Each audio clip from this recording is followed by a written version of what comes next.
Welcome to exclusive patron-only content.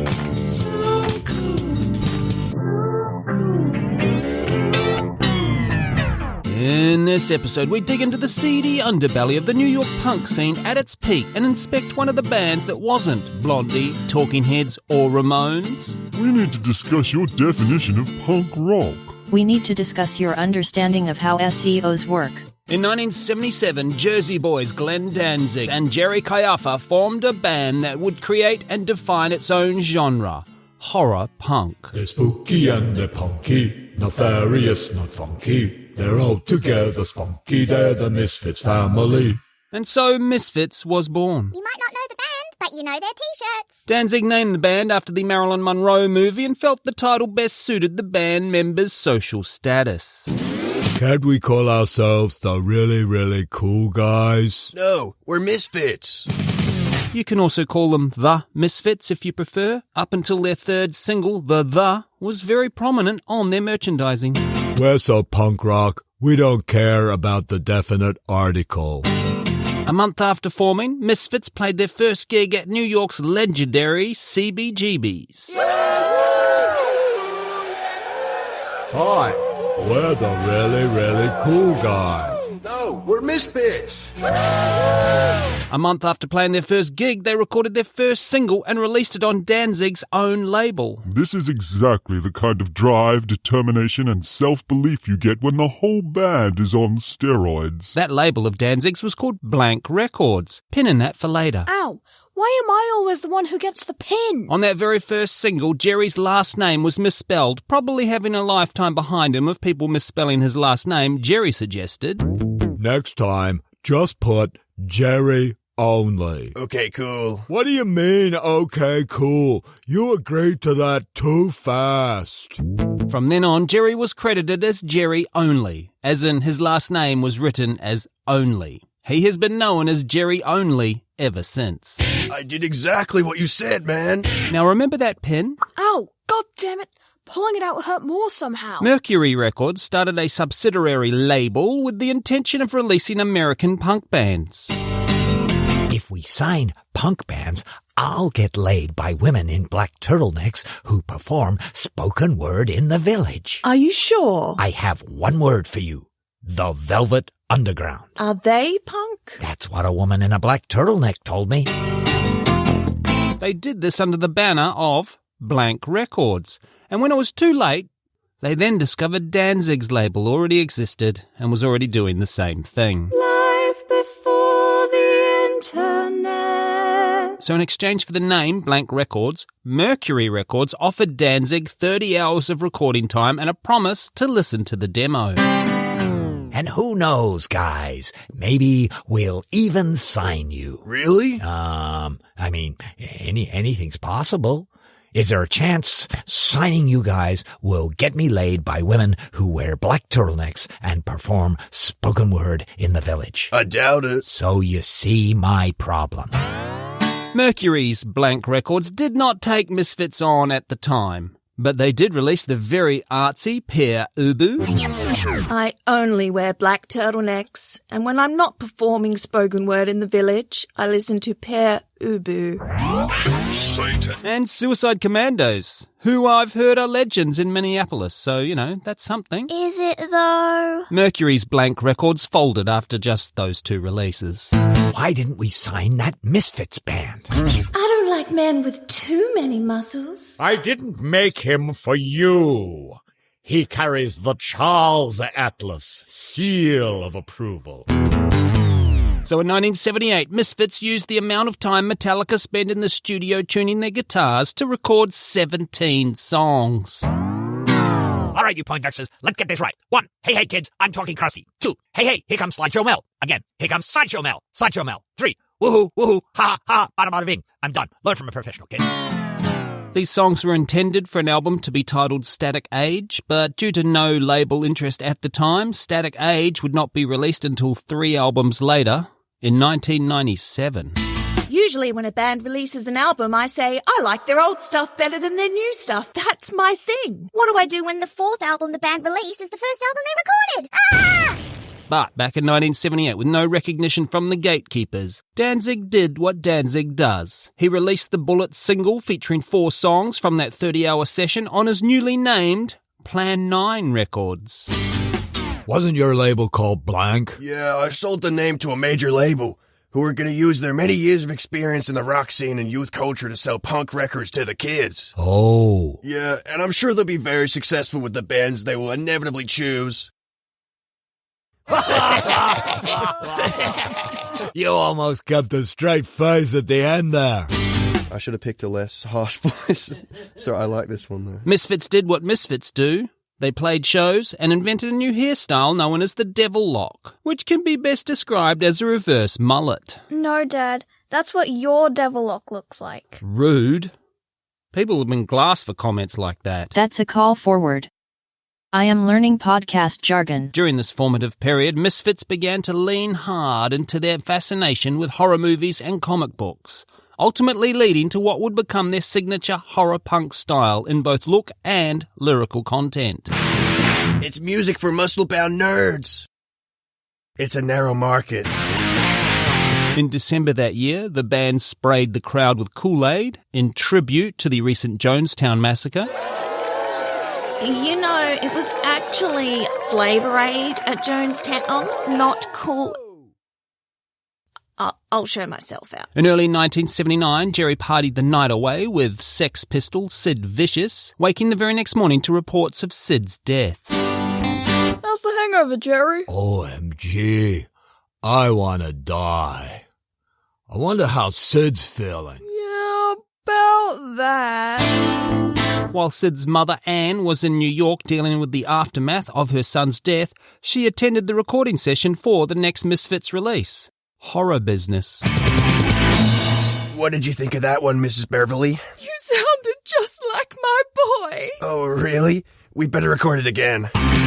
This single would be the first to feature the skull image you have definitely seen on a million t-shirts. I only wear Misfits t-shirts. You know, it's not a clothing label, it's a band. Ew, bands are gross. The skull was stolen from a poster for 1946's The Crimson Ghost, a 12-part film serial. Crimson Ghost is like Che Guevara. Millions of kids wear it as t-shirt with no idea why. And Danzig did what Danzig does. He ran the band's fan club, he screen printed all the t-shirts, he loaded all of the vinyl records in the sleeves, he mailed those records out, he mailed out the merch, and all of this from his own apartment, the address of which was on all of their merch. I like stalkers. In March 1979, Misfits got themselves banned for life from the very important New York punk scene club, Max's Kansas City. Guitarist at the time, Bobby Steele, was arrested for glassing an audience member. He said my devilock looked like a reverse mullet. Call forward. Completed. Learn from a professional, kid. In June, they opened for the British band The Damned. Jerry spoke with lead singer Dave Vanian about Misfits joining The Damned on the UK leg of their tour. Pinning that for later. Nope. Fuck off. In July, Bobby Steele threw up on John Lennon outside the Mud Club. Not the worst thing that will happen to Lennon on a New York street. That's a warning. Oh, what? Too soon? Too soon. In August, Danzig and Jerry were arrested throwing bottles out of the 5th floor window at the infamous Hotel Chelsea. Not the worst thing to happen at the Hotel Chelsea. Just ask Nancy's... you know what? I can see the line. Time to remove that second pin. Just get it over with. Ow. In November 1979, Misfits arrived in the UK on the doorstep of Dave Vanian, ready to join The Damned on tour. Who are you again? No one in The Damned knew Misfits were joining the tour. The ever-polite Englishmen made room for Misfits at the last minute. No, it's not a gigantic inconvenience at all. It's bigger than gigantic. But on only the second night, our muscle-bound American heroes quit the tour, complaining of inadequate money and bad equipment. We can't work under these conditions. We are artistes. Good day, sir. We didn't want you here anyway. I said good day. Our Jersey boys decided to not waste the trip and see the sights of Old Blighty. Jerry went and caught up with Sid Vicious's mum. I'll put the kettle on. Danzig and Steele realised they hadn't been arrested for months, so they allegedly got into a street brawl with some skinheads and spent 2 nights in Brixton lockup. Is that really what happened? Neo-Nazi skinheads, bald old-age pensioners, who can really say? This entire English debacle had been financed on Jerry's dad's credit card. Have you seen your credit card statement, darling? Jerry! It's got to be so close enough to Jerry, but not Jerry. Over the next couple of years, the band self-released more singles and EPs until 1981, when Slash magazine offered to release an album on their label, Slash Records. It's vertical integration, baby. The future of business, magazines, and records. We'll be in business forever. So in March 1982, their first full-length studio album, Walk Among Us, was released. It was well-reviewed by Slash magazine. This is the best album my boss ever released. While touring nationally to promote the album, guitarist at the time Doyle broke his guitar over the head of a rowdy audience member in San Francisco, causing a riot that closed the show. He said my devilock looked like a reverse mullet. 3 days later. According to eyewitness Henry Rollins, Misfits were doing a sound check at LA's Whiskey A Go-Go when one Vince Neil walked into the bar. Dude looks like a lady. Yeah, like me. This is not aged well. I'll show myself out. The Jersey punks did not like what they saw one little bit and let him know. Allegedly, according to Rollins, Vince turned and ran for his life. Later, bitches. 2 days after scaring poor little Vince Neil, Danzig and drummer at the time Arthur Googie got into a fight at a McDonald's when Googie wanted a second cheeseburger. What do I always tell you, Googie? A moment on the lips, a lifetime on the hips. Googie quit the band. Good day. In New Orleans, the band were arrested and charged with grave robbing. As always, there are conflicting stories, but it does seem they had indeed been trying to steal a skull from an above-ground crypt. What can I say? I steal skulls, it's kind of my thing. And while they were actually in the wrong cemetery, it has been reported the skull they wanted was that of voodoo queen of New Orleans, Marie Laveau. Oh, they were looking for a particular skull. Oh, well, that makes the whole story so much less gross. Misfits missed getting their skull and also missed the New Orleans court date, skipping bail and driving to Florida for their next show. Florida. You'll never find a more wretched hive of scum and villainy. Now, over the previous 6 years, the band had stamped their mark on Halloween. They were the horror punk band. One of their most popular singles was the song Halloween. The B-side to Halloween was a song called Halloween 2. If too much Halloween isn't enough Halloween for you, try Misfits. They contain human skulls. Misfits felt so strongly about their ownership of Halloween that when Dead Kennedys released a song called Halloween on Halloween in 1982, Danzig had this to say to Forced Exposure magazine. Jello Biafra is an asshole. Many would agree. Biafra claimed he had written his song before Misfits released theirs, to which the You wouldn't like me when I'm angry. Danzig replied, That's like us releasing a record called Holiday in Cambodia and saying, oh, we had this written a long time ago. Or if we release a song called California Uba Ales and saying, who are the Dead Kennedys? Never heard of them. It's just stupid and lame. I think Prince wrote a song about this whole situation. This is what it sounds like when the punks fight. So anyway, Halloween is significant to Misfits, and every year they would perform a special Halloween concert. Halloween 1983 in Detroit Rock City! Please don't. would be a little more special than all the others. In a nutshell. Leading up to the show, they had only just replaced former Black Flag drummer Robbo with former Verbal Abuse drummer Brian Damage. Oh, we never even got to meet Robbo. I hope we get to know Brian. Jerry and his brother / guitarist at the time, I mean, he's always his brother, but he was a guitarist in the band at the time, Doyle, were working many hours overtime at their dad's business to get the money together for an upcoming German tour. Because of this, the band had not practiced together. It'll be fine. What could possibly go wrong? Between soundcheck and his first show with the band, Brian got too drunk to funk.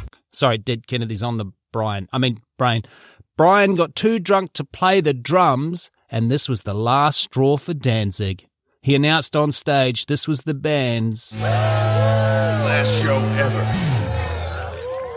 And for the next 33 years, he was right. He was done with punks. On the 11-hour drive back to New York from Detroit, Rock City! Seriously, I said don't. Danzig did not speak to Jerry or Doyle and wouldn't for another 33 years. He was really over punks. 2 weeks after the breakup, Danzig still released their second album, Earth AD/Wolf's Blood. I already packed the vinyl into the sleeves. Do you have any idea how long that takes?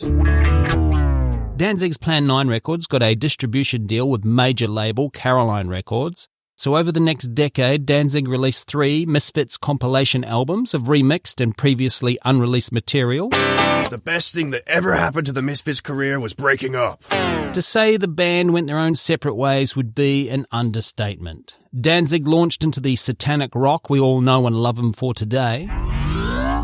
Satan. Worship Satan, of course. While Jerry and Doyle formed the Christian metal band Christ the Conqueror. I guess they thought it might help them come Judgment Day?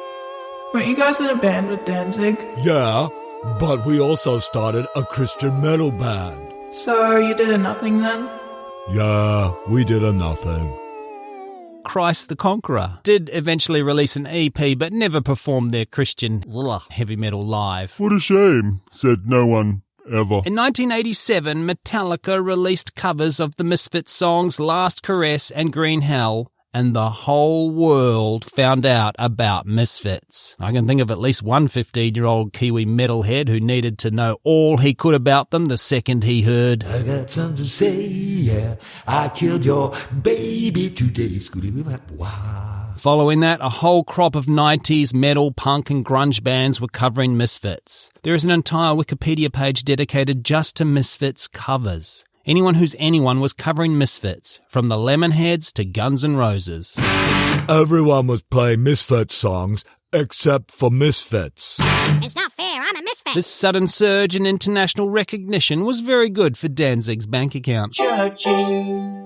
And the dozens of Christian metal fans around the world would have to go without as Jerry and Doyle entered into a decade-long battle with Danzig for the right to perform in the band Danzig formed and play the songs Danzig wrote. This is all mine now. Get your own. After a settlement in 1996, Jerry told Metal Maniacs, We are the exclusive owners of the name on a performing level. We share the joint rights to the name with Glenn for merchandising. So they really just worked for Danzig then. Jerry and Doyle then started touring and releasing music as the Misfits. So like all Christian metal, Christ the Conqueror was just forgotten about. What a shame, said no one ever. This new incantation of Misfits released 4 albums, and as mentioned earlier, the previously unreleased Static Age was put out by Caroline. Churchy. But Misfits sans Danzig never reached the heights that Danzig by himself attained. I can't imagine why a band missing one of the greatest singer-songwriters ever was not as successful as one of the greatest singer-songwriters ever. Perhaps it will simply be one of life's many perplexing mysteries. In 2010, Jerry said, We do have a lot of influence on people, and I won't, for profit or for fame, jeopardize the safety of my fans to make money and to promote something that I don't think is right for them. Glenn got into the whole satanic outlook, and I wouldn't throw that on my kids, and I won't do that. If Glenn wants to go to church and repent, I guess we're good to go. Well, I might not agree with Jerry, but it is refreshing to hear a Christian who won't abandon their morals for profit or for fame. Cue morals being comically abandoned. In 2016, it was announced, We're getting the bands back together. Called it. Danzig, Jerry, and Doyle, along with Murder Dolls guitarist AC Slade and the legendary Hi, I'm Dave, a double kick-ass drummer. Dave Lombardo from Slayer, reformed Misfits, and they've been playing a couple of big reunion shows every year since 2016. But what happened to... If Glenn wants to go to church and repent, I guess we're good to go. So did Danzig go to church then? No. Wow. These Christians and their morals, they are quite a thing, aren't they? I want to be rich. I want to Donald Trump to be my bitch. I wanna be so obscenely wealthy, someone's gotta be rich, so why not me? This is where we must leave our muscular men of mayhem. This was meant to be a brief background segment of the episode about Danzig's debut solo album. That's where the Satan stuff is, but these Herculean punks just had too many funny stories, goddammit. Punks are funny. What can we take away with our time in the hardcore punk world of Misfits? Be careful what you ask for when dealing with the devil. Next time, just put Jerry only. And that's why Satan is my superhero. We hope you enjoyed this exclusive content. Thank you for your support. You are my superhero. Mercury Records had started a subsidiary.